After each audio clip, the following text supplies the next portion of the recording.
का थंबनेल देखते हैं, फिर स्टार्ट करेंगे आज का वचन। ये देखो आज का थंबनेल क्या लिखा है, वो हिंदी में पढ़ो क्या लिखा है? महाअभिषेक क्या होता है। आज हम इस पर बात करने वाले हैं, बहुत बड़ी, बहुत बड़ी, क्योंकि ये इस शब्द के पीछे एक विषय है जो कई चीजें आगे पीछे भी कर सकता है, कई चीजें ऐसी वैसी भी हो सकती है। और इससे पहले कि आप कभी भी आगे पीछे ना हो जाओ, इसको समझ जाओ। समझना जरूरी है, क्योंकि आपके सामने वो अगुआ खड़ा है जिसको किसी मनुष्य ने नहीं, सीधा डायरेक्ट परमेश्वर ने अभिषेक किया है मेरा। बोलो, किसने किया मेरा अभिषेक? अच्छा सुनो ध्यान से इस पर भी आज आपको सिखाते हैं कि ऐसा मेरे अभिषेक के ऊपर भी बातें हैं, हमारी मिनिस्ट्री में, दूसरी मिनिस्ट्रीज में भी। तो हम बिब्लिकल जो बाइबल दिया खुदावंद ने, क्योंकि आज का वचन उन लोगों के लिए जो प्रभु और परमेश्वर को प्यार करते हैं, सच्ची दिल से जो से प्यार करते हैं, उसे इज्जत रिस्पेक्ट देते हैं, उसके वर्ड को, वचन को भी इज्जत देते हैं। आज का वचन उनके लिए। तो देखते हैं आज कौन कौन लोग हैं ऑनलाइन, कितने लोग हैं जो परमेश्वर को बहुत इज्जत रिस्पेक्ट देते हैं और उसके वचन को भी देते हैं। आज का स्पेशल वचन उन लोगों के लिए। तो जो लोग इज्जत रिस्पेक्ट नहीं देते, वो लोग आज का वचन ले नहीं पाएंगे। वो खाली चंचल हैं, भटकने वाले हैं। जैसे यीशु मसीह ने भी ऐसे लोगों की बातें की और नबियों ने भी ऐसी बातें की। यीशु मसीह ने एक जगह पर यूहन्ना की बुक में ऐसे कहा, तुम पवित्र शास्त्र और परमेश्वर की सामर्थ को ना जानकर भटके हुए हो, भटके हुए। यीशु मसीह ने ऐसे कहा। तो जो लोग परमेश्वर को, परमेश्वर की पहचान को, उसके वर्ड को समझ लेते हैं, वो फिर भटकते नहीं है। क्योंकि अभी जो चीज परमेश्वर ने मनुष्य के लिए रखी, आसानी से, जो सब चीजें आसानी से परमेश्वर के कानून को मानकर हो सकती थी, वो कठिन हो रही है लोगों के लिए। कुछ चीजें कठिन हो रही है, कुछ चीजें आगे पीछे हो रही है, स्थिरता नहीं है, समझ नहीं है करना क्या है। आई होप आज परमेश्वर अपने वचन के द्वारा तुम्हें और बढ़ाने वाला है, तुम्हें और बुद्धि से परिपूर्ण करने वाला है, तुम्हें और ब्लेस करने वाला है आज। तो अभी हम स्टार्ट करेंगे आज का वचन।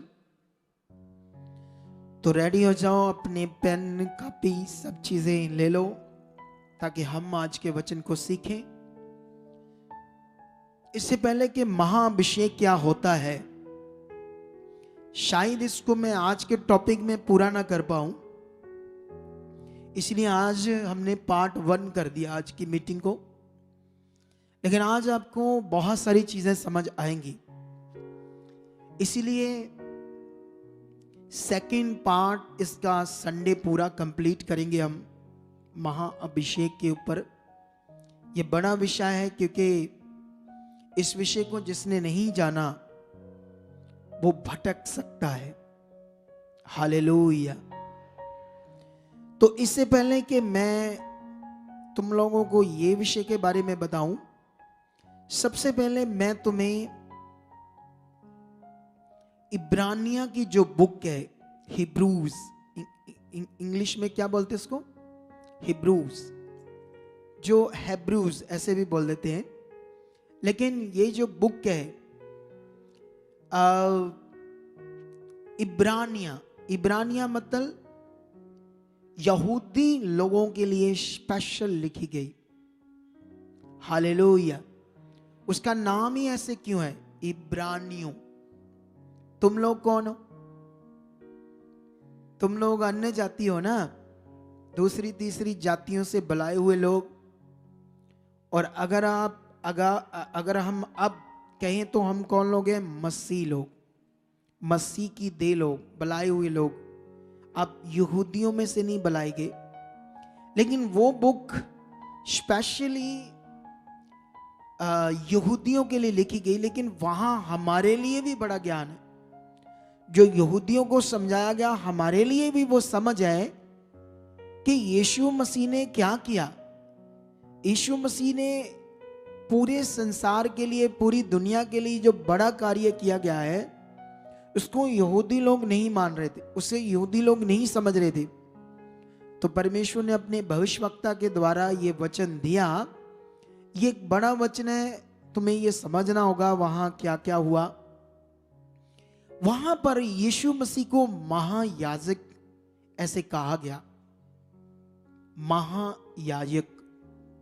अब समझना पड़ेगा यीशु मसीह को वहां पर महायाजक शब्द क्यों यूज किया गया, ऐसा क्यों कहा गया कि यीशु महायाजक है। क्योंकि पुराना नियम पढ़ोगे तो पुराने नियम में 2 तरह की सेवा थी। क्योंकि शायद आप लोगों को इतनी समझ नहीं होगी, क्योंकि आज जो चर्चेस में लोग जाते हैं ना, वो लोग परमेश्वर को समझने, उससे अच्छा रिश्ता मजबूत करना, परमेश्वर के साथ संबंध बनाना, अच्छा मजबूत रिश्ता बनाने के लिए नहीं जाते। सिर्फ चंगाई के लिए लोग आ जाते, चंगाई के लिए। हालेलुया। जो वो समझने के बाद ज्यादा होंगी चंगाई। हालेलुया। समझकर चंगाई इतनी नहीं आती जितनी, ना समझकर इतनी चंगाई नहीं आती जितनी समझकर आती है। यह बड़ा जरूरी है समझना। तो यहां पर अगर हम पुराना नियम खोलते हैं तो पुराने नियम में आपको लेव व्यवस्था में, निर्गमन में या लेव व्यवस्था में आपको यह समझ आएगी कि याजक, जो याजक है उसकी सेवा का मतलब क्या है, और जो महायाजक है उसकी सेवा का क्या मतलब है। तो पुराने नियम में याजक, जैसे जो मूसा ने परमेश्वर का भवन बनाया था, वो टेंट का था, टेंट, तंबू। जैसे आज हम लोग टेंट लगाते ना, टेंट, कपड़े का टेंट लगाकर संगति भी कर लेते हैं, शादियां भी करते हैं। तो पुराने नियम में परमेश्वर ने मूसा को पहाड़ के ऊपर जो भवन बनाना है परमेश्वर का, उसका एक नमूना, एक दर्शन में दिखाया कि तू ऐसे मेरा भवन बनाना। तो उसने वो ईंट पत्थर का नहीं बनाया ऐसे, जैसे हमने तो सॉलिड बना लिया ना, उसने ऐसा नहीं बनाया था। उसने टेंट का, कपड़े का, तंबू का बनाया, और उसमें एक स्थान था पवित्र स्थान। ऐसे क्या था? सीखो सीखो ध्यान से, क्योंकि आपको ये जो शब्द है महाअभिषेक तभी समझ आएगा ये क्या है। इसको परमेश्वर ने ऐसा बाइबल में कुछ कहा है या नहीं कहा है, इससे क्या क्या हो सकता है, ये तभी आपको समझ आएगा जब ये बैकग्राउंड, ये चीज आपको समझ आएगी, है ना। ये तो कैसे समझ आएगा? हालेलुया। आप जानते हो, एक बार मुझे किसी ने बताया कि मोगे के पास, इधर जो बरनाला है ना, बरनाला मोगा, बरनाला के पास एक ना रोड के ऊपर नलका था। तो किसी बंदे ने क्या किया, उसमें ना पानी भरा और पिया, उसको मीठा लगा, अच्छा लगा। लेकिन उसके दिमाग में पता नहीं क्या आया कि उसने ये ऐसे एक दो लोगों को बोल दिया कि इस पानी से मुझे एकदम से मेरा शरीर हल्का हो गया, जैसे मेरे शरीर में कोई रोग नहीं है, ऐसे उसने कह दिया। तो दूसरे को समझ आई, तो उसने भी वो पानी भरकर ले लिया। वो करते करते ना उसका ना लोगों ने रौला, है ना, ऐसे शोर मचा दिया कि इस पानी में चमत्कार है, चमत्कार है, ऐसा करके। तो मुझे बताया गया उस एरिया के लोगों के में कि वहां ना इतनी स्पीड से वो बात फैली कि लोग अपनी अपनी कैनियां, अपनी अपनी बाल्टियां अपनी अपनी ड्रमियां है ना, कैन बड़े बड़े भर भर कर लेकर जा रहे, और ज्यादा लोग इकट्ठे हो गए और झगड़ा होने लगा। इतना झगड़ा होने लगा, वो कहते उधर के कुल के लोग, उधर के टोली के लोग एक दूसरे के डांगें चल गई, तलवारें चल गई, और लोगों ने वो नलका ही पुट दिया हम लेकर जाएंगे। सोचो, लेकिन बैकग्राउंड में वो बात ऐसे निकल गई, लेकिन उसके पीछे कोई भी ऐसा चमत्कार या जीवन का कोई चीज नहीं थी, लेकिन लोगों ने उस बात को बिना समझे मान लिया। आज भी इस दुनिया में ये प्रॉब्लम है, क्यों पक्षी अच्छा जीवन जी रहे हैं और इंसान अच्छा जीवन क्यों नहीं जी रहे? क्योंकि एक्चुअली पक्षियों को जितनी बुद्धि दी गई, उन्हें यह पता था कि हम पक्षी हैं, हम उड़ सकते हैं, ये चोगा, ये जीवन है बस हमारे लिए। वो अच्छे से अपने जीवन में मगन है, क्योंकि उन्हें ना तो कार चाहिए, ना आईफोन चाहिए, ना उन्हें कोई गर्लफ्रेंड चाहिए, ना बॉयफ्रेंड चाहिए, ना उनको कोई चुगली करनी है, ना झगड़ा करना है, ना उनको ब्रांडेड कपड़े चाहिए। तो उनका मैटर वो नहीं है जो इंसानों का है। तो इंसानों के मैटर में गड़बड़ है, तो इसलिए ये सोच रहे कैसे होगा, ये रात दिन अपनी तेज बुद्धि तो अच्छी है, लेकिन इसको ना खराब कर रहे हैं, इधर उधर इधर उधर लगा कर, पता नहीं कहां कहां लगा रहे। उससे ये अच्छा जीवन नहीं जी पा रहे, उल्टा क्या हो रहा है, खराब हो रहा है। ये सोचते हैं अच्छा है,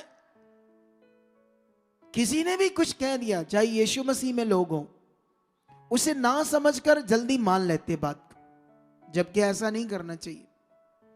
आप एक वचन पकड़ोगे ना, मैं तुम लोगों को एक वचन बाइबल से पढ़ाता हूं, ये बड़ा अच्छा वचन है आप लोगों के लिए। जब आप प्रेरितों की बुक निकालोगे तो वहां पर ये वचन आपको मिलेगा 17 में, ठीक है, 17 की 10 में लिखा, भाइयों ने तुरंत रात ही रात पौलुस और सिलास को बिरिया भेज दिया, और वह वहां पहुंचकर यहूदियों के आराधनालय में गए। और 11 में लिखा, ये लोग तो थस्सलुनीकियों के यहूदियों से भले थे, और उन्होंने बड़ी लालसा से वचन ग्रहण किया, और प्रतिदिन पवित्र शास्त्रों में ढूंढते रहे कि ये बातें यूं ही है कि नहीं। Wow, wonderful.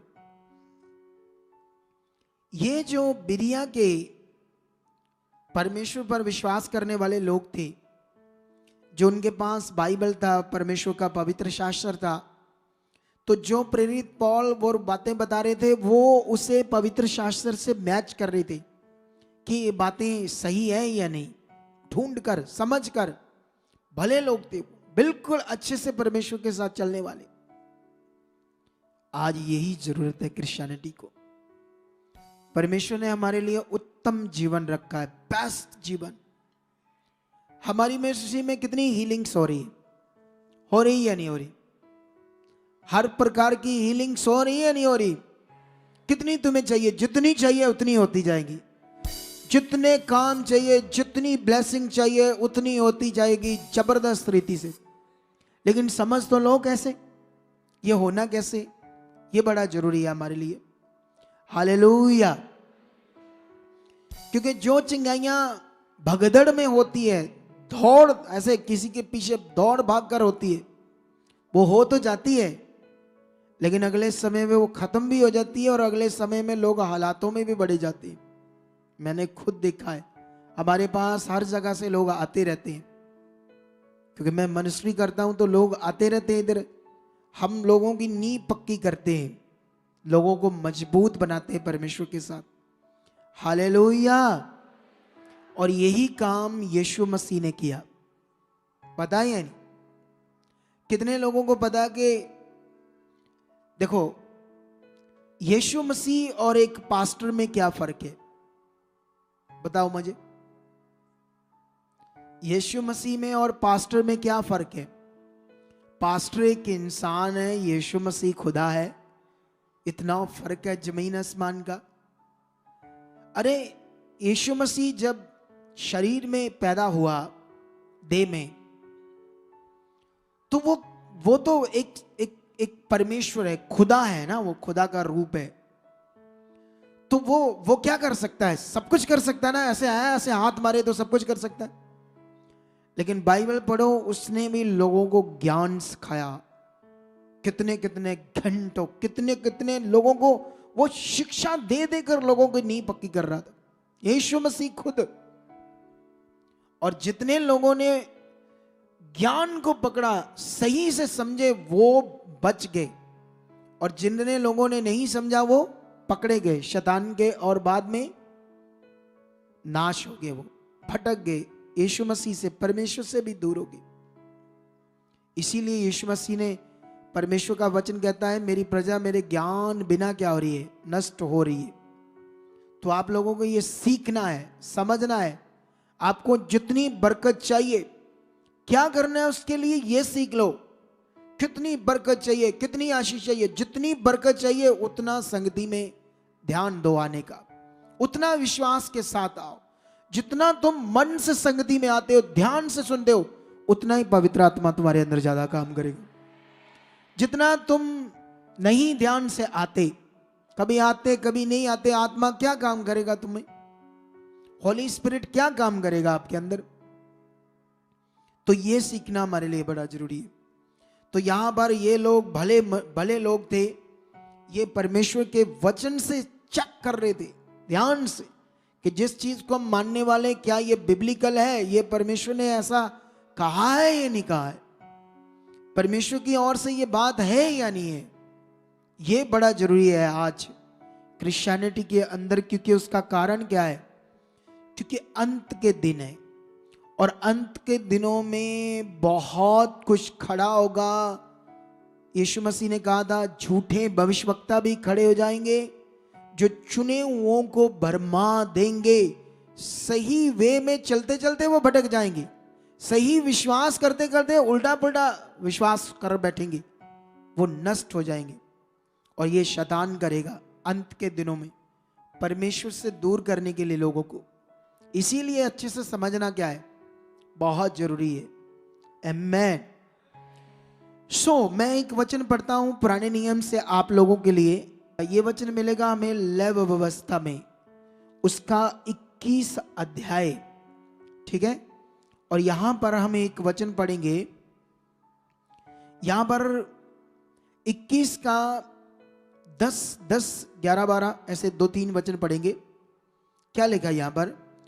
जो अपने भाइयों में महायाजक हो और जिसके सिर पर अभिषेक का तेल डाला गया हो और जिसका पवित्र वस्त्रों को पहनने के लिए संस्कार हुआ हो, वह अपने सिर के बाल बिखरने ना दे और ना अपने वस्त्र फाड़े और ना वह किसी लोथ के पास जाए और ना अपने पिता का माता के कारण अपने को अशुद्ध करे और वह पवित्र स्थान से बाहर भी ना निकले और ना अपने परमेश्वर के पवित्र स्थान को अपवित्र ठहराए। आमेन।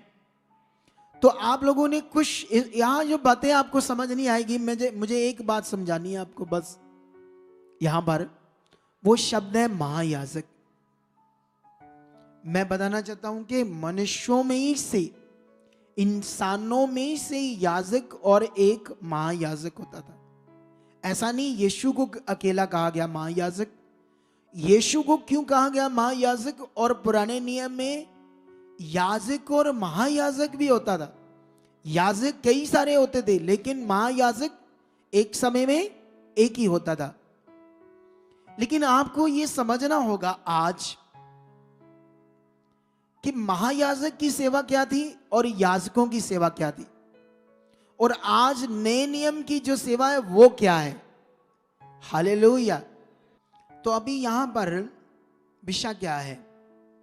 विषय यहां पर यह है कि उस जो तंबू का भवन था उसमें पहले एक पवित्र स्थान था, ऐसे पहला स्थान, और पहले स्थान के आगे एक पर्दा था और पर्दे के पीछे महापवित्र मतलब परम पवित्र स्थान, जिसमें ऐसे परमेश्वर ने उसे मूसा को कहा था कि मेरी उपस्थिति वहां होगी। वैसे परमेश्वर की उपस्थिति शुरू से लेकर आज तक क्या छोटी सी एक चीज में होती है? नहीं होती ना, पूरी दुनिया में होती है, हर जगह है। लेकिन ऐसे क्यों कहा परमेश्वर ने? क्योंकि पुराना नियम अंधकार था। अंधकार में वो लोग परमेश्वर को ऐसे पाप में टच नहीं कर सकते, बात नहीं कर सकते थे। ये नियम था, मतलब गड़बड़ थी। बहुत पुराना नियम मनुष्यों के लिए खतरनाक समा था, खतरनाक समा। तुम लोगों को इतना अंदाजा नहीं है पुराना नियम कितना खतरनाक समा था। क्योंकि अभी आप इस युग में हो तो सब कुछ ठीक है और परमेश्वर ने ठीक किया है, तो आप उस चीज को उतना दिल से ले नहीं रहे कि हुआ क्या था इस दुनिया में, क्या किया था परमेश्वर ने इतना बड़ा चीज। क्योंकि ज्ञान नहीं है तो बस हमारा पास ज्ञान तो है ही नहीं, हम क्या चाहते, बस गुस्सा, हमारा ये काम नहीं हुआ, हमारी प्रार्थना नहीं हुई, ये नहीं हुआ, हम आएंगे नहीं, ये ऐसी बातें में शरीर में सिर्फ। हालेलुया। तो इसीलिए ये समझना क्या है, बड़ा जरूरी है। तो पर्दे के पीछे परम पवित्र स्थान, जिसमें महायाजक साल में एक बार बकरों बैलों का लहू लेकर प्रजा के पापों का प्रायश्चित और अपने पापों के प्रायश्चित के लिए वो लहू, बकरे का लहू, भेड़ का लहू, है ना, जो भी लहू है, जानवरों का लहू जो पापों के लिए बलिदान किए जाते थे पुराने नियम में जानवर, उस लहू को लेकर महायाजक सिर्फ पवित्र स्थान में जा सकता था, परम पवित्र स्थान में। याजक लोग कंटिन्यू सेवा करते थे अगले हिस्से में, वो पीछे नहीं जा सकते थे। हालेलुया। तो आपको समझ आया ना कि महायाजक की सेवा क्या थी। महायाजक साल में एक बार प्रजा के लोगों के पापों का क्या करता था, प्रायश्चित करता था। लेकिन जब आप इब्रानियों पढ़ोगे तो इसको बहुत बड़े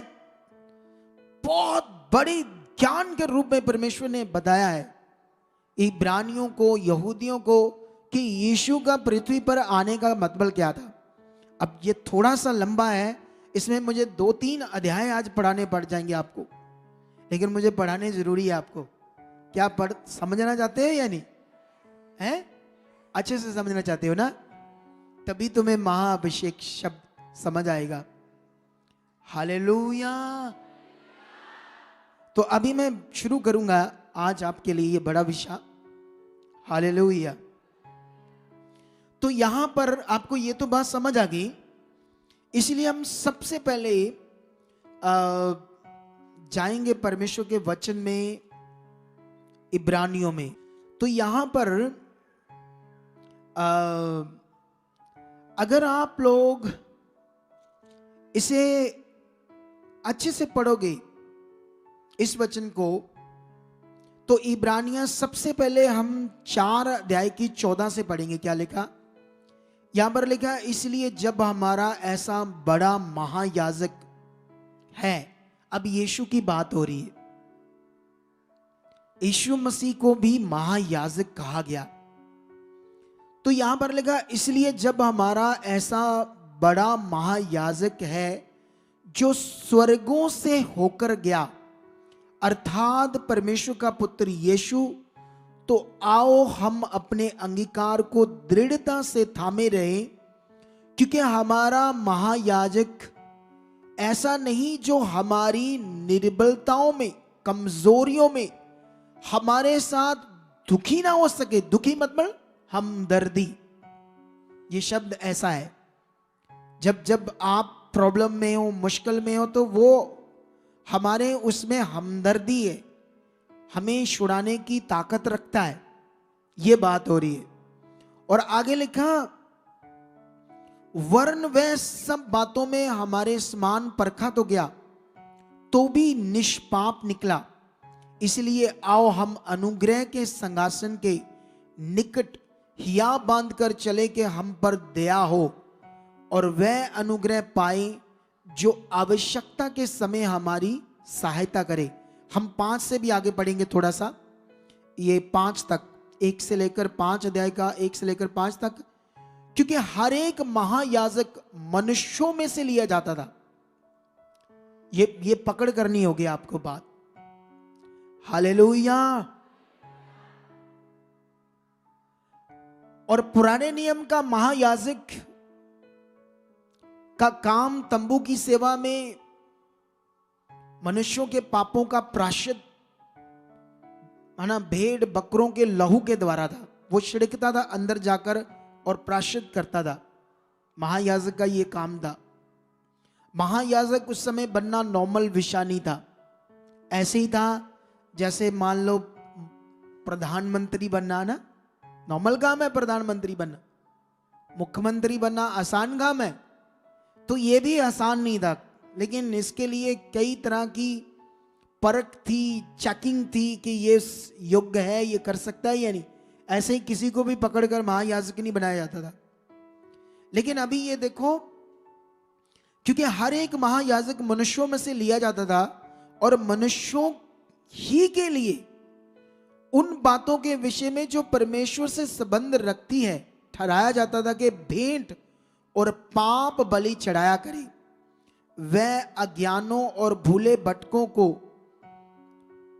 भटकों के साथ नरमी से व्यवहार कर सकता था, इसलिए कि वह आप भी निर्बलता से घिरा था।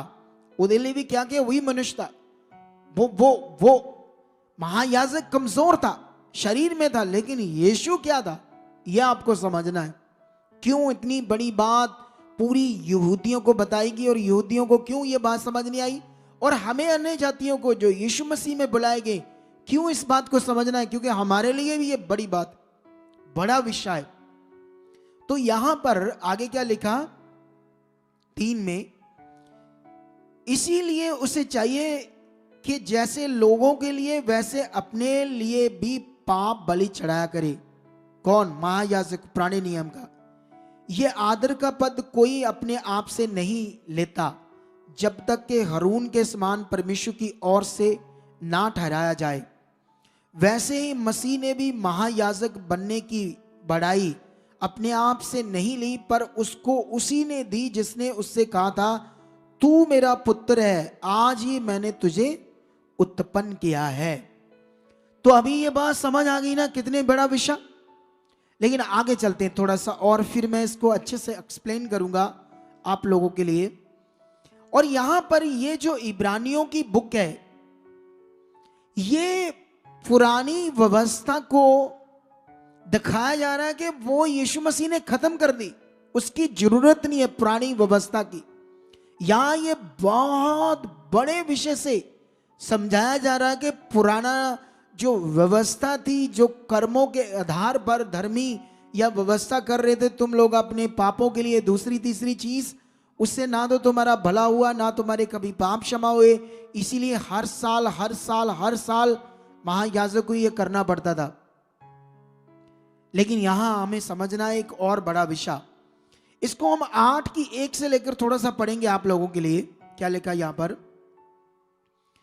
अब जो बातें हम कह रहे हैं उनमें से सबसे बड़ी बात यह है कि हमारा ऐसा महायाजक है जो स्वर्ग पर महामहन के सिंहासन के दाहिने जा बैठा है और पवित्र स्थान और उस सच्चे तंबू का सेवक हुआ जिसे किसी मनुष्य ने नहीं बनाया।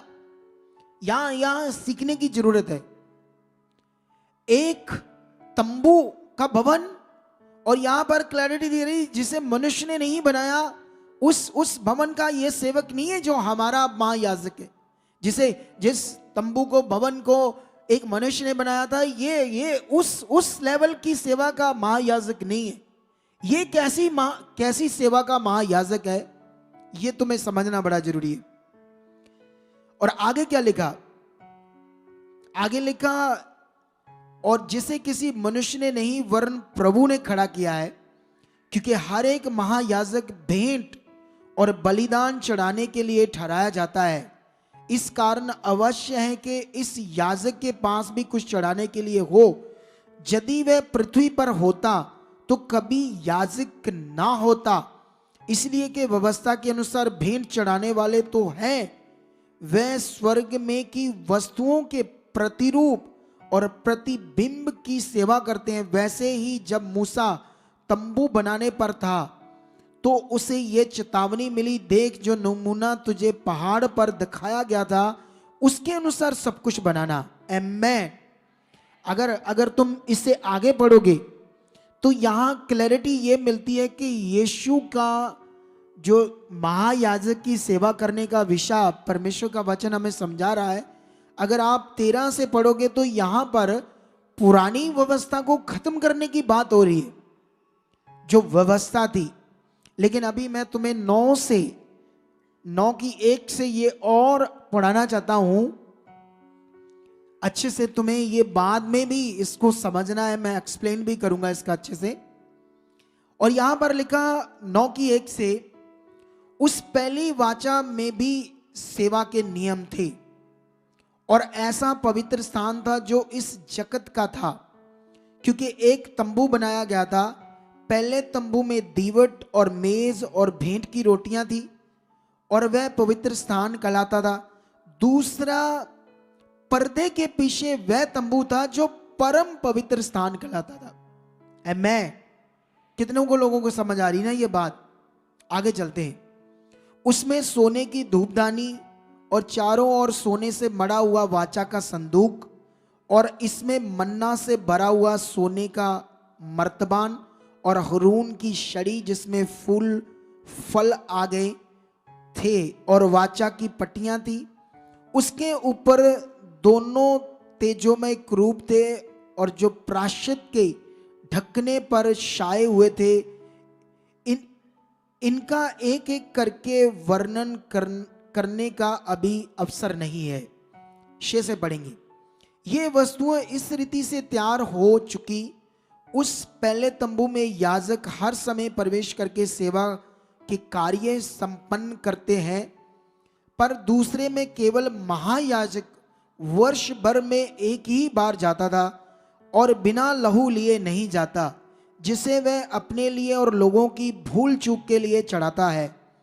इससे पवित्र आत्मा यही दिखाता है कि जब तक पहला तंबू खड़ा है तब तक पवित्र स्थान का मार्ग प्रकट नहीं हुआ। आमीन। ये सीख लो यहां पर, जब तक पहला तंबू खड़ा है तो पवित्र स्थान का मार्ग प्रकट नहीं हुआ। इसका क्या विषय है? आगे चलते थोड़ा सा। यह तंबू वर्तमान समय के लिए एक दृष्टांत था। जो उस समय वो तंबू का मंदिर था, वो सेवा थी, वो आने वाला जो सही कार्य परमेश्वर इस पृथ्वी पर संसार के लिए करने वाले था, वो एक दृष्टांत के रूप में कर रहा था। वो परमेश्वर ने जो कुछ भी नहीं कहा था वो एक दृष्टांत था, एक सिर्फ जस्ट परछाई थी, प्रतिरूप प्रतिबिंब था जो परमेश्वर ने करने के लिए कहा था। स्वर्ग की जो असली चीज था उसका एक परछाई के रूप में करने वाली चीज, ओरिजिनली चीज नहीं था वो। ऐसे परमेश्वर हमें समझा रहा है। और आगे क्या लिखा है? आगे लिखा, जिनमें आराधना करने वालों के विवेक सिद्ध नहीं हो सकते थे उस सेवा में, क्योंकि वह केवल खाने पीने की वस्तुओं और भांति भांति की स्नान विधि के आधार पर शारीरिक नियम है जो सुधार के समय तक के लिए नियुक्त किए गए थे। क्लैरिटी दे दी परमेश्वर ने पूरी। और आगे हम पढ़ते हैं क्या लिखा है, इससे थोड़ा सा आगे चलेंगे। परंतु जब मसीह आने वाली अच्छी वस्तुओं का महायाजक होकर आया तो उसने और भी बड़े और सिद्ध तंबू से होकर, जो हाथ का बनाया हुआ नहीं अर्थात इस सृष्टि का नहीं और बकरों और बछड़ों के लहू के द्वारा नहीं, पर अपने ही लहू के द्वारा एक ही बार पवित्र स्थान में प्रवेश किया और अनंत छुटकारा प्राप्त किया। ये सीख लो आप लोग, यीशु मसीह का कार्य क्या था और पुराने नियम में कार्य क्या था। हालेलुया।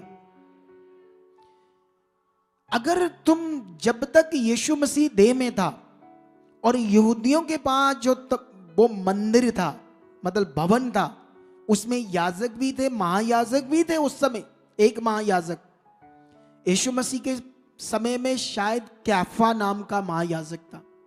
कौन था? कैफा महायाजक, जो यीशु मसीह को पकड़कर बातें भी कर रहा है गलत मलत, उस समय का महायाजक। और उसे नहीं पता जिस यहोवा की वो पूजा करते थे, जिस यहोवा की वो आराधना करते थे, उन्हें ये नहीं पता था वो यहोवा ही पुत्र के रूप में उनके सामने है। उन्हें बिल्कुल भी पता नहीं था। और यीशु मसीह के साथ वो बदतमीजी कर रहे थे। लेकिन यीशु मसीह ने देह में कोई महायाजक की ड्यूटी तो नहीं की। लेकिन ऐसे क्यों बिरानियों के लिए इतना बड़ा लिखा गया और हमारे लिए भी ये क्यों समझाया गया, इस बात को समझना हमारे लिए बड़ा जरूरी है। यहां पर क्लैरिटी मिल गई कि यीशु मसीह पृथ्वी की वस्तुओं नहीं, स्वर्ग की वस्तुओं के द्वारा महायाजक हुआ। कितनी बड़ी बात। और वो पृथ्वी का हाथ का बनाया वो तंबू नहीं, जो परमेश्वर ने बनाया स्वर्ग का पावरफुल विषा, उस तंबू में, उस भवन में वो प्रवेश किया, पवित्र मां पवित्र स्थान में सीधा। और लिखा उसने बकरों और बैलों के लहू से नहीं, बछड़ों के लहू से नहीं, अपने लहू के द्वारा काम किया ये यीशु मसीह ने। इसे क्लैरिटी लेते हैं। एक ही बार, क्योंकि महायाजक तो बार बार हर साल करते थे ये काम, उसने एक ही बार पवित्र स्थान में प्रवेश किया और अनंत छुटकारा प्राप्त किया। क्योंकि जब बकरों और बैलों का लहू और क्लोर की राख का अपवित्र लोगों पर छिड़का जाना शरीर की शुद्धता के लिए उन्हें पवित्र करता है, तो मसीह का लहू जिसने अपने आप को सनातन आत्मा के द्वारा परमेश्वर के सामने निर्दोष चढ़ाया, तुम्हारे विवेक को मरे हुए कामों से क्यों ना शुद्ध करेगा, ताकि तुम जीवते परमेश्वर की सेवा करो। इसी कारण वह नई वाचा का मध्यस्थ है, ताकि उसकी मृत्यु के द्वारा जो पहली वाचा के समय के अपराधों से छुटकारा पाने के लिए हुई है, बुलाए हुए लोग प्रतिज्ञा के अनुसार अनंत मिरास को प्राप्त करें। क्योंकि यहां वाचा बांधी गई, वहां वाचा बांधने वाले की मृत्यु का समझ लेना भी अवश्य है, क्योंकि ऐसी वाचा मरने पर पक्की होती है। जब तक वाचा बांधने वाला जीवित रहता है तब तक वाचा काम की नहीं होती। इसीलिए पहली वाचा भी बिना लहू के नहीं बांधी गई, क्योंकि जब मूसा सब लोगों को व्यवस्था की हर एक आज्ञा सुना चुका, तो उसने बछड़ों और बकरों का लहू लेकर पानी और लाल ऊन और जूफा के साथ उस पुस्तक पर और सब लोगों पर छिड़क दिया और कहा, ये उस वाचा का लहू है जिसकी आज्ञा परमेश्वर ने तुम्हारे लिए दी है। और इसी रीति से उसने तंबू और सेवा के सारे सामान पर लहू छिड़का। सच तो यह है कि व्यवस्था के अनुसार प्राय सब वस्तुएं लहू के द्वारा शुद्ध की जाती है, और बिना लहू बहाए पापों की क्षमा नहीं है। आमेन। मैंने थोड़ा सा लंबा पढ़ दिया, लेकिन तुम्हें यह समझना होगा बहुत पावरफुली तरीके से। अब मैं तुम्हें थोड़ा सा और समझाने वाला हूं। यहां से 9:23 से क्या लिखा, इसलिए अवश्य है कि स्वर्ग में की वस्तुओं के प्रतिरूप इन बलिदानों के द्वारा शुद्ध किए जाएं, पर स्वर्ग में की वस्तुएं स्वयं इनसे उत्तम बलिदानों के द्वारा शुद्ध की जाती है। क्योंकि मसीह ने उस हाथ के बनाए हुए पवित्र स्थान में, जो सच्चे पवित्र स्थान का नमूना है, प्रवेश नहीं किया, पर स्वर्ग में ही प्रवेश किया सीधा, ताकि हमारे लिए परमेश्वर के सामने दिखाई दे। ये नहीं कि वह अपने आप को बार बार चढ़ाए, जैसा महायाजक प्रति वर्ष दूसरे का लहू लिए पवित्र स्थान में प्रवेश किया करता है। नहीं तो जगत की उत्पत्ति से लेकर उसको बार बार दुख उठाना पड़ता, पर अब युग के अंत में वह एक ही बार प्रकट हुआ, ताकि अपने ही बलिदान के द्वारा पाप को दूर कर दे। और जैसे मनुष्यों के लिए एक बार मरना, उसके बाद न्याय का होना नियुक्त है, वैसे ही मसीह भी बहुतों के पापों को उठा लेने के लिए एक बार बलिदान हुआ, और लोग उसकी बाट जोते हैं उसके उद्धार के लिए दूसरी बार वह पाप उठाए हुए दिखाई देगा। हालेलुया। तो ये बातें मैं अभी आप लोगों को समझा रहा हूं, लेकिन यहां पर आप लोगों को एक और थोड़ा सा वचन पढ़ाकर मैं क्लियर करूंगा। ये 10 की 19 से लिखेंगे। इसलिए भाइयों, जब हमें यीशु के लहू के द्वारा उस नए और जीवते मार्ग से पवित्र स्थान में प्रवेश करने का याब हो गया, जो उसने पर्दे अर्थात अपने शरीर में होकर हमारे लिए अभिषेक किया। आमीन। ये जो लास्ट में 2 आयतें इसे छोड़ना नहीं। अब मैं सारा एक्सप्लेन करने वाला हूं आप लोगों के लिए, क्योंकि यहां पढ़ाना क्यों जरूरी था। तुम्हें पढ़ाने के बाद सारा कोई याद नहीं होगा, लेकिन अब मैं जो समझाऊंगा वो तुम्हें याद रहेगा। हालेलुया। अब यहां पर यह समझना जरूरी है कि यीशु मसीह है कौन। क्या यीशु मसीह इंसान था? पहले यह सोचो, जो महायाजक बने। अरे यीशु मसीह ने कोई याजक या महायाजक की सेवा देह में रहकर कोई की? यहूदी तो उसके विरोध में, वो कहते हैं हमारी व्यवस्था बदल रहा है, तुम सबत क्यों नहीं मानते, तुम इसे नहीं मानते, तुम सबत के वाले दिन ये काम करते वो करते हो। पता है या नहीं पता? लेकिन यीशु मसीह ने तो कोई महायाजक की कोई सेवा नहीं की उस समय जब तक वो देह में रहा। लेकिन फिर ये इतना बड़ा क्यों लिखा गया? ये इतना बड़ा ज्ञान, इतना पावरफुल विषय जगत के लिए, सारी क्रिश्चियनिटी के लिए, यहूदियों के लिए है ये, जो आज भी लोगों को समझ नहीं आ रहा। देखो, यीशु मसीह को सचमुच जो महायाजक का काम था, परम पवित्र स्थान में पापों के लिए प्रायश्चित करना, यीशु मसीह को कहा गया महायाजक वो जिसने अपने देह की कुर्बानी से महायाजक का काम किया।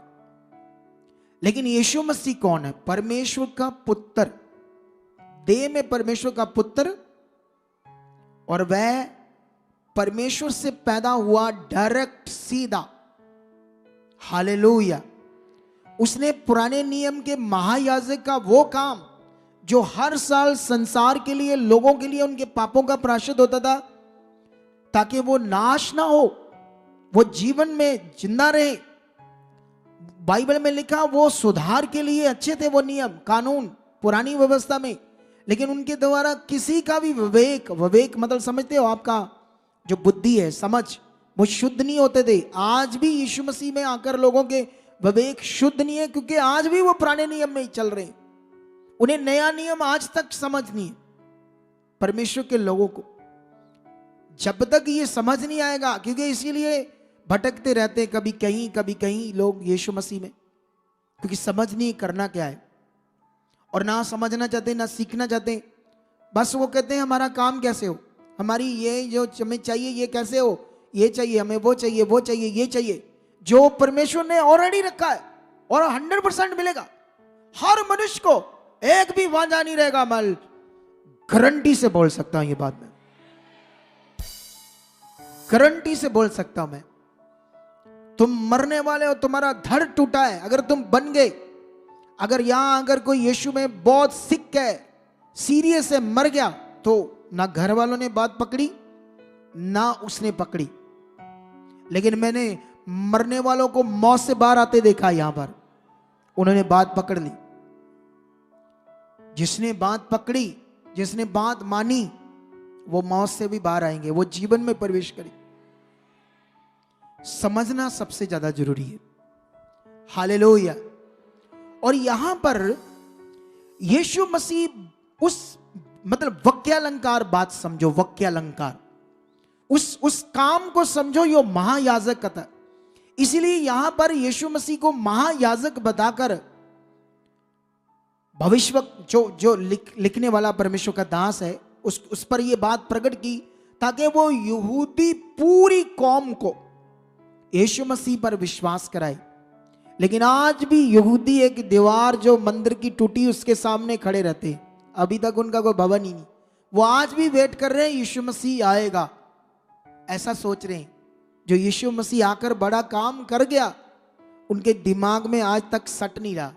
आज तक यीशु मसीह में अब की जो क्रिश्चियनिटी है, उन्हें भी कई सारी बातें समझ नहीं आ रही दिमाग में। यीशु मसीह ने हमारे लिए क्या किया, क्या है जीवन का मार्ग, क्या करना है यीशु मसीह में। हालेलुया। तो मैंने तुम्हें कहा था कि आज की शिक्षा किनके लिए, जो सच्ची मुच्ची खुदा को क्या करते हैं, प्यार, जो ये चाहते हैं खुदा पहले, मनुष्य नहीं, सेवक बाद में, पहले कौन।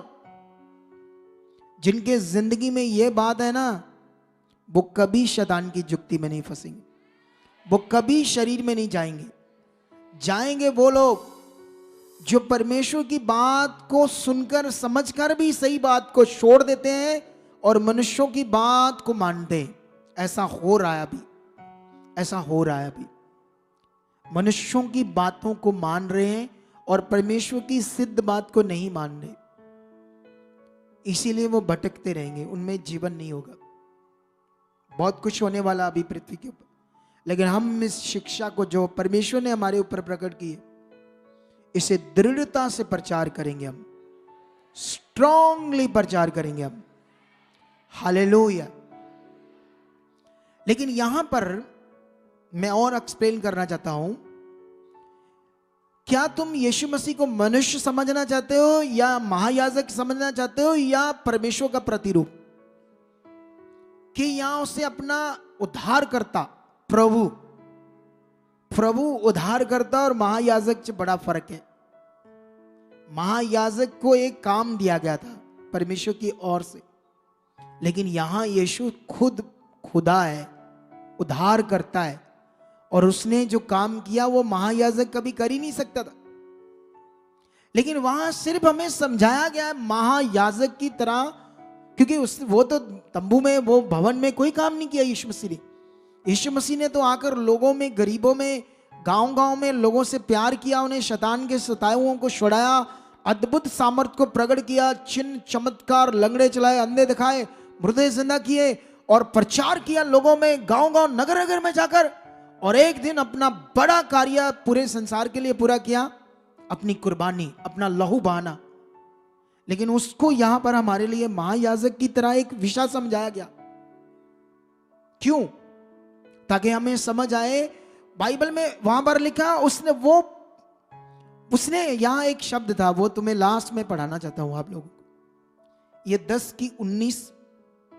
इसलिए कि हे भाइयों, जब हमें यीशु के लहू के द्वारा उस नए और जीवते मार्ग से पवित्र स्थान में प्रवेश करने का याब हो गया है, और जो उसने पर्दे अर्थात अपने शरीर में होकर हमारे लिए अभिषेक किया है।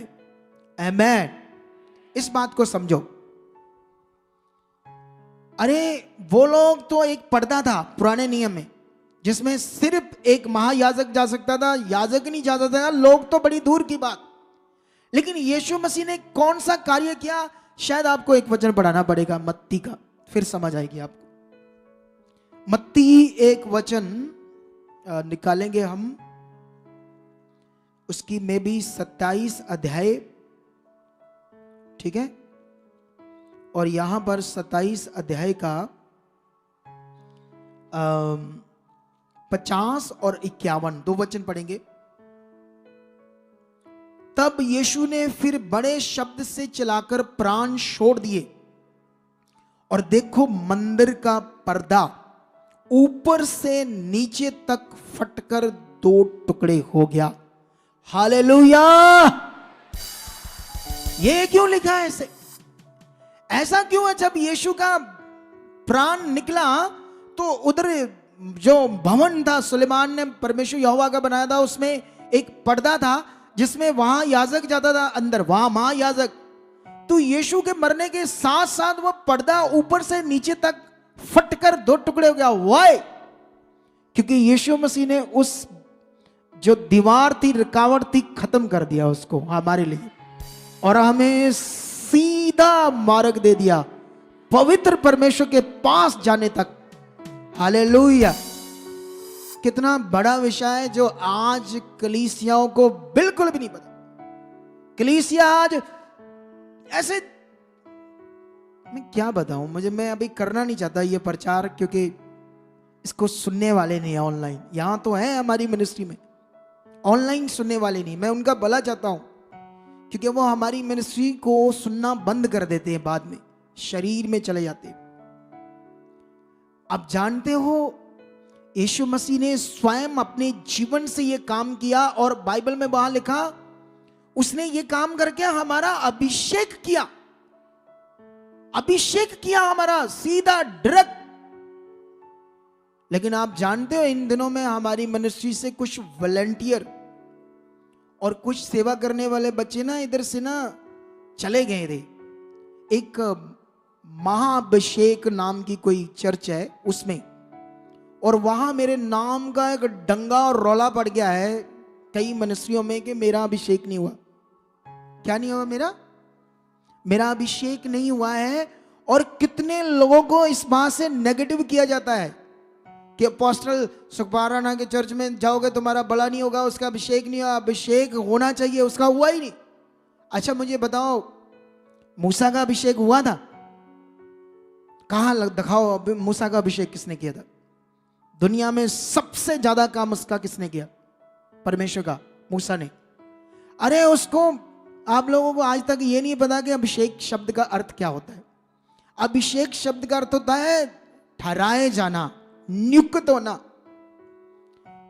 मूसा को किसने नियुक्त किया अपने काम के लिए? किसने अभिषेक किया उसको? परमेश्वर ने सीधा डायरेक्ट। प्रेरित पौल को किसने अभिषेक किया?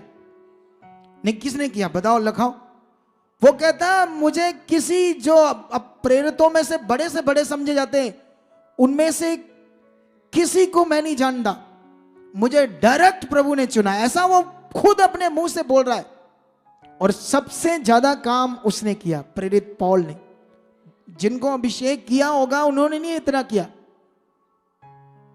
अच्छा, मेरा अभिषेक परमेश्वर ने अपना आत्मा देकर खुद किया। अब मुझे एक मनुष्य के तेल से करवा कर लाऊं मैं अभिषेक, फिर मानोगे मुझे? ऐसी अजीब बातों का प्रचार हो रहा है। शरीर में है लोग, शरीर में। किसमें है? ये दुख है मुझे, ये मुझे दुख है कि जिस परमेश्वर ने मेरा डायरेक्ट अभिषेक किया। मैं चाहता था, पहले मेरा 7 साल अगुआ था, मैं एक अगुए से सीखता था, उसके साथ चलता था। एक दिन मैं उस अगुए से ठोकर खा गया। फिर जब मैंने छोड़ा, फिर मैंने चाहा कि मेरा एक अगुआ हो। लेकिन मुझे पवित्र आत्मा ने दर्शन देकर स्वप्न में कहा तेरा कोई अगुआ नहीं होगा, मैं होऊंगा तेरा अगुआ। और ये रेयर होता है इस दुनिया में, रेयर होता है इस दुनिया में कि जिसका अगुआ डायरेक्ट सीधा परमेश्वर। चंद इस बात को फैलाकर यहां कुछ लोगों को तोड़ा जा रहा है, लोगों को नेगेटिव किया जा रहा है, और ये शैतानी काम है। ये नेगेटिव चीज है जो लोगों के अंदर काम कर रही है और उनका नुकसान हो जाएगा बड़ा। इसीलिए मुझे आज ये महाअभिषेक के ऊपर आप लोगों को शिक्षा देनी है। क्या पुराने नियम से लेकर नए नियम तक कोई ऐसा शब्द बाइबल के अंदर है महाअभिषेक जिसे हमें मानना चाहिए या उस अनुसार चलना चाहिए? ऐसा कोई विषय है अच्छे से? अगर नहीं है तो क्या मनुष्य से जो चीज बनी है, मनुष्य जो जिस चीज का प्रचार करता है, उससे क्या भला हो सकता है मनुष्यों का? बोलो। तो मैं बताना चाहता हूं, महायाजक शब्द जो है इसी को जोड़ जाड़ कर ऐसे शब्द बनाए हैं। लेकिन आज आपको मैंने समझा दिया कि महायाजक शब्द का अर्थ क्या है, ताकि तुम गलती में ना फंसो, तुम अज्ञानता में ना फंसो। क्या कारण था इब्रानिया की बुक लिखने का? क्योंकि यहूदी लोगों को समझ नहीं आ रही थी। लेकिन हमारे लिए तो समझ है कि यीशु मसीह इतना बड़ा कार्य किया, इतना बड़ा काम किया है। अरे आपके लिए वो सारी दुआरें चीजें यीशु मसीह ने अपनी कुर्बानी से खत्म करके सीधा परमेश्वर तक आपको मिला दिया, डायरेक्ट। कितना बड़ा काम है। और ये जो विषय है, एक अगुआ, आज का जो अगुआ है वो आपके अंदर डालेगा तो ये कार्य हो जाएगा। क्योंकि आज की जो क्रिश्चियनिटी है, आज के जो लोग हैं, वो इस चीज को अच्छे से ना समझकर मटीरियलिस्ट चीजों से ऐसा जीवन चाहते हैं, मटीरियलिस्ट चीजों से। मटीरियलिस्ट चीजों से जीवन नहीं मिलना है आपको। आपको जीवन मिलना है आपके विश्वास से, आपके मन से। आपको स्ट्रांग बनना पड़ेगा, परमेश्वर के साथ मजबूत बनना पड़ेगा। तो मैं इस महाअभिषेक शब्द को अब संडे बहुत क्लैरिटी से समझाने वाला हूं। और भी जैसे आज मैंने यह महायाजक शब्द को बताया, क्योंकि इसी शब्द से यह शब्द आया है, तो इसे और क्लैरिटी देनी पड़ेगी आप लोगों को कि ऐसा कुछ होता है बाइबल में। क्योंकि जो चीज, इधर देखो ध्यान से, देखो होता क्या है इस दुनिया में। जैसे अभिषेक शब्द तो चल रहा था, अभिषेक शब्द चल रहा था ना कि हाँ अभिषेक के द्वारा अभिषेक मांगो, अभिषेक से काम होते हैं, अभिषेक मांगो, अभिषेक मांगो, ऐसा करके। लेकिन एक शब्द नया आ गया, महाअभिषेक। और लोगों के लिए यह नया शब्द था, और इसलिए उनका फोकस, ध्यान ज्यादा चला गया उस पर। क्या है ये महाअभिषेक, क्या कर सकता है ये महाअभिषेक? ऐसे एकदम से एक पिक्चर सी बन गई लोगों के अंदर, ध्यान उधर चला गया सारा। और इसे कहते हैं ना समझी। इसे कहते हैं जब कोई चीज ना अच्छे से समझ हो तो फंस जाओगे। इसीलिए परमेश्वर ने कहा मेरी प्रजा मेरे ज्ञान बिना क्या होती है, नाश होती है। क्योंकि परमेश्वर का राज्य इतना अच्छा है, इतना इतना पावरफुल है, कंफ्यूजन वाला नहीं है, कंफ्यूजन वाला नहीं है परमेश्वर का राज्य। तुम्हें स्मूथ चलाएगा, आराम से चलाएगा, बेस्ट तरीके से तुम्हारा सब कुछ अच्छा हो जाएगा। तुम क्यों भटक कर इधर उधर चीजें, नई नई बातें सुनो। तो देखो, आप जानते हो एक सेवक पंजाब में भविष्यवाणियां करता था, बहुत लोगों ने उसे फॉलो किया। वाह वाह, ऐसे बातें दी कि ये तो तुम्हारे पेटी के अंदर चीजें पड़ी हुई बता देगा। इतना बड़ा भविष्यवक्ता, इतना लोगों का फोकस गया उस सेवक के ऊपर। उसके बाद उस सेवक ने अभिषेक के नाम पर बिजनेस स्टार्ट कर दिया।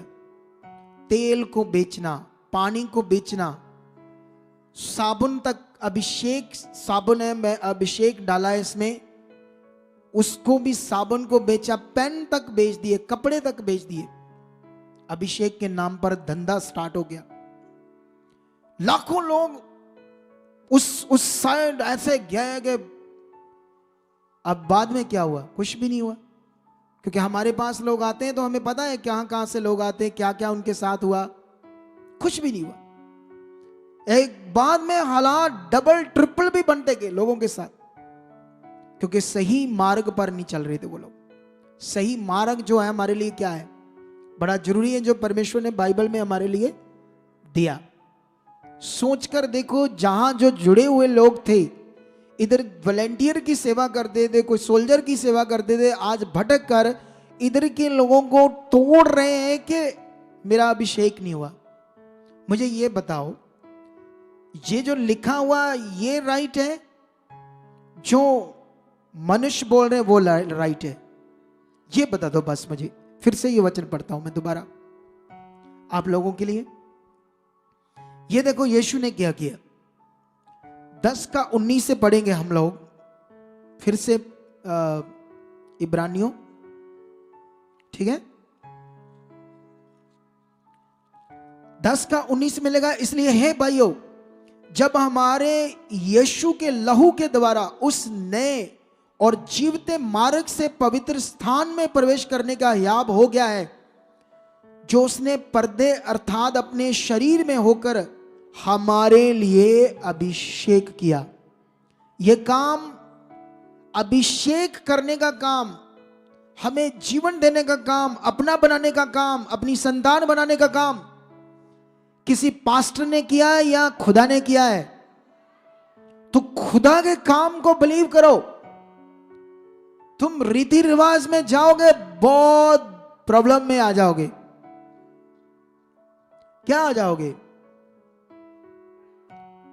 अरे बड़ी प्रॉब्लम में आ जाओगे। इसके लिए मैं तुम्हें अभी एक और वचन के बाद तुम्हें समझाता हूं। यहां पर तो ये क्लैरिटी मिल गई। इसके बाद हम पहला यूहन्ना में जाते हैं। पहला यूहन्ना में, पत्रियों में, वहां पर क्या लिखा है देखो। पहला यूहन्ना की पत्री में लिखा है 2:20 में लिखा, परंतु तुम्हारा तो उस पवित्र से अभिषेक हुआ, मतलब यीशु मसीह से, और तुम सब कुछ जानते हो।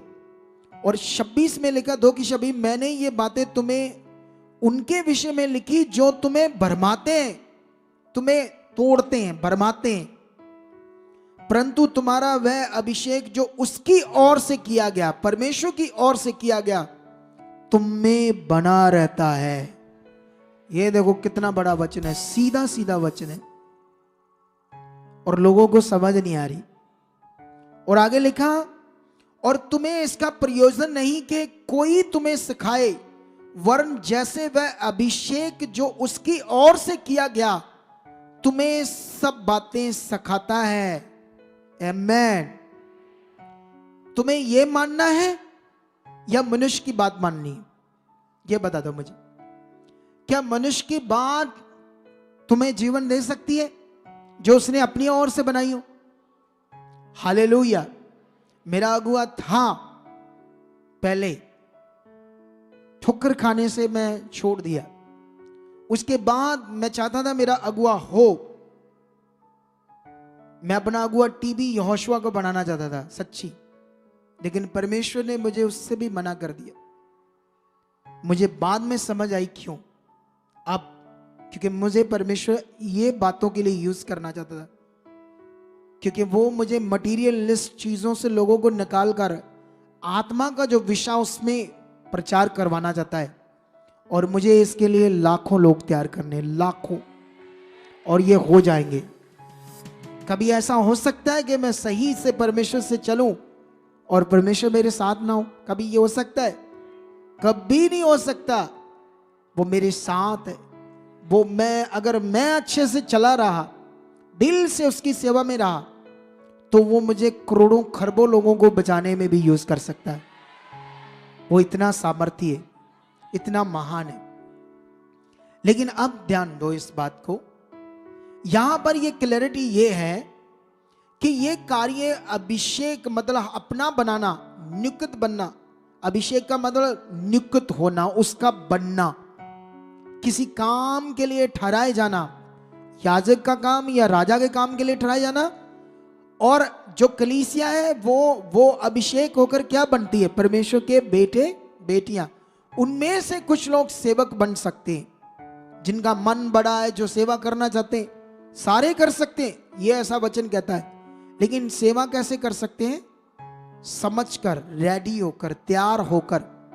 क्योंकि अगर बिना तैयार हुए सेवा की तो अपना भी नुकसान कराओगे और लोगों का भी क्या कराओगे।